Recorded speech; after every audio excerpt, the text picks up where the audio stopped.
Disaster, whether natural or human-induced, pose major challenges in community safety, development, and governance. In the Philippines, due to its geographical location within the Pacific Ring of Fire and the Typhoon Belt, the country ranked among the most disaster-prone country in the world.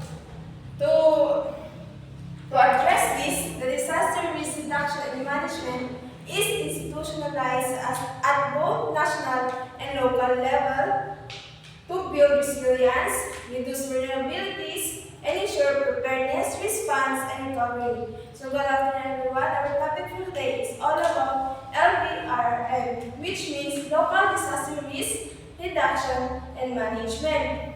So this is the framework that empowers local government units to implement localized disaster preparedness, response, prevention, mitigation, rehabilitation programs. So this rationale is grounded in the principle that disasters are first felt at the local level, making local governance central to effective DRRM. It refers to the system, structure, and set of mechanisms established at the local government level like the province, cities, municipalities, and barangays in the Philippines to ensure that communities are prepared for, can respond to, and recover from disaster effectively. So this LDRRM has four thematic areas: the disaster prevention and mitigation, the disaster preparedness, the disaster response, and the disaster rehabilitation and recovery. These will all later be discussed by Ms. Vicentes. So, did you all know that before we have the LDRRM, we first have the NDCC, which means the National Disaster Coordinating Council. So, this NDCC was established to coordinate national efforts in preparing for and responding to disaster, such as typhoons, flood, earthquakes, volcanic eruptions, and other emergencies. It was designed mainly as a coordination and response mechanism, not a policy-making or risk reduction body. So the NDCC was the main disaster management body of the Philippines before 2010. It was created under the Presidential Decree number 1566, signed by President Ferdinand E. Marcos on June 11, 1978. It was entitled as Strengthening the Philippines Disaster Control Capabilities, establishing the National Program on Community Disaster Preparedness. So why the shift from NDCC to LDRM? First, the NDCC approach was reactive, not preventive. It did not adequately emphasize disaster preparedness, mitigation, or risk reduction. Like for example, sa Typhoon Ondoy that happened in 2009, flooded large parts of Metro Manila, killing hundreds and displacing thousands. And the Typhoon Pepe hit northern Luzon, worsening the crisis. These events exposed weaknesses in the country's disaster response system, especially the lack of local preparedness and risk reduction planning. So of course, there are best practices in creating the LDRRM. First is the mainstreaming DRR in local plans. So this mainstreaming of DRR and climate change adaptation into local development plans, the LGU are instructed to integrate disaster risk assessment and climate protection into the comprehensive land use plan, the local development investment program, the local climate change action plan, and the annual investment program. These ensure that the DRR considerations such as hazard zoning, evacuation rules, and risk-sensitive land use are embedded into long-term planning rather than treated as an afterthought. According to the UN DRR, mainstreaming DRR is developing planning, reducing vulnerability, and prevents the creation of new risks. The second one is a strong LDRRMO and LDRRMC. So, municipalities must also establish a functional local disaster risk reduction Reduction and Management Office, the LDRRM, and the local DRRM Council. These bodies are responsible for developing contingency plans, conducting risk mapping, coordinating with agencies, and ensuring preparedness and response capabilities. Strengthening the LDRMO through continuous training, adequate staffing, and proper funding is considered a global best practice. LGUs with competent LDRM officers show better disaster preparedness and faster post-disaster recovery. The third one is the risk assessment and hazard mapping. So the LGU must regularly assess hazards such as flood, landslides, strong surges, and earthquakes. Updated hazard maps help local leaders make evidence-based decisions where to build, who is most vulnerable, and what areas need priority preventions. The fourth one is the early warning. Local government prioritize DRR by ensuring the establishment and functionality of early warning. LGUs must install multi-hazard warning tools such as rain guns, flood sensors, public sirens, and SMS-based alert systems. These tools, when combined with clear communication protocols and community understanding, significantly reduce casualties and damage. The fifth one is a community-based DRRM. Effective DRR also requires community-based disaster risk reduction and management involving communities in risk mapping, training barangay emergency teams, and recognizing indigenous knowledge system helps ensure that DRR actions are locally appropriate and inclusive. Community participation is highlighted in the Sendai framework, which emphasizes the importance of exchanging local stakeholders in risk governance. The sixth one is the transparent use of the LDRRM. This prioritizes true transparency and accountable use of the local DRRM fund. By law, LDUs must allocate at least 5% of their annual budget to DRRM activities, with 30% dedicated as quick response fund for emergency relief and the remaining 74% preparedness, prevention, mitigation, and rehabilitation. Proper financial management ensures that resources are available before, during, and after disasters, promoting resilience and fast recovery. The last one is the disaster resilient infrastructure. So this is a priority by linking it with governance, performance, and incentives. Programs like the Seal of Good Local Governance and Gawad Kalasag evaluate LGUs based on their effectiveness in disaster preparedness, safety, governance, and DRM institutionalization. This incentives local chiefs to strengthen DRR system as part of good governance and public accountability. Now, let's move on to the legal basis. First is the Article 2, Section 16 of the Philippine Constitution, the Republic Act No. 10121, and the Republic Act No. 7116. The state shall protect and advance the rights of the people to a balanced and healthful ecology in accord with the rhythm and harmony of nature. This provision means that every Filipino has the right to live in an environment that supports life, promotes health, and sustains ecology balance. It also imposes a duty on the government to protect and promote this right. In essence, this provision recognizes that the environment is essential to the survival and well-being of the people. Environmental protection is not just a policy, but a fundamental right. The next one is the Republic Act No. 10121, or the Philippine Disaster Risk Reduction and Management Act of 2010. This is the landmark that modernized and system.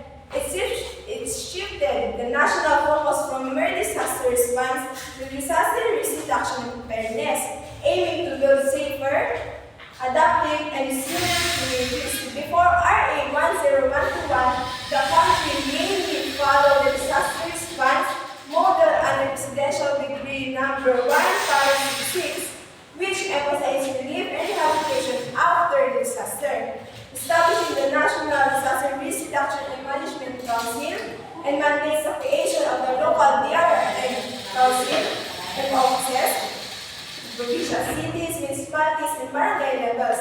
RA 10121 enacted on May 27, 2010, restructured this approach by focusing on risk reduction and prevention before disasters occur, strengthening institutional coordination, and mainstreaming disaster risk reduction into national and local development plan. The third one and the last one is the Republic Act No. 7160, the Local Government Code of 1991. It decentralizes powers to LGUs, granting autonomy and responsibility for general welfare, including disaster preparedness and emergency response. The RA 7160 aims to transfer power, authority, and responsibility from the national government to local government units so they can effectively manage their own affairs and respond before local needs. The law operationalizes the constitutional mandates of local autonomy found in Article 10 of the 1987 Constitution. It has four key objectives. First is the centralization of powers, local autonomy, accountability, and transparency. And the last one is the effective delivery of basic services.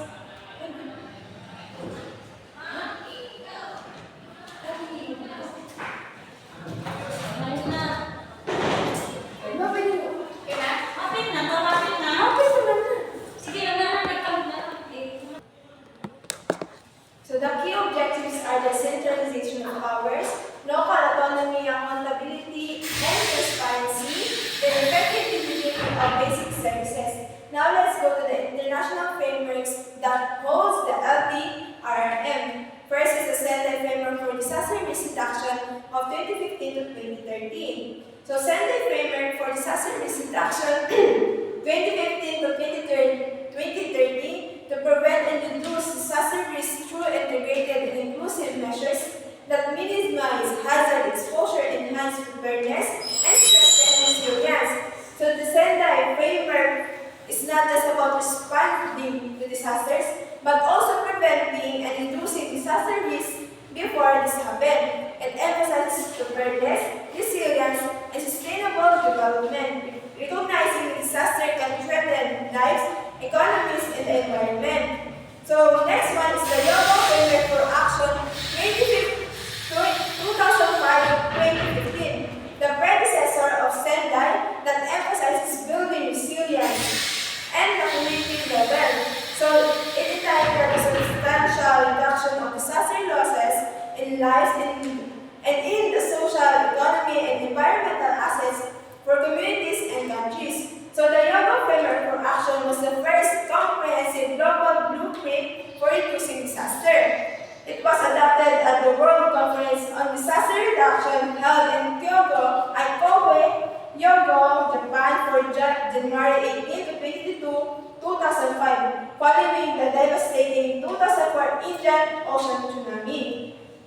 Next one is the Paris Agreement. This goal aims to prevent the most dangerous impact of climate change, such as stronger typhoons, rising sea levels, droughts, and heat waves, all of which worsen disasters and affect vulnerable countries like the Philippines. So the Paris Agreement is a landmark international treaty on climate change adopted by 196 parties at the 21st Conference of the Parties in Paris, France on December 12, 2015. It entered into force on November 4, 2016. It represents a legally binding international framework under the United Nations Framework Convention on Climate Change.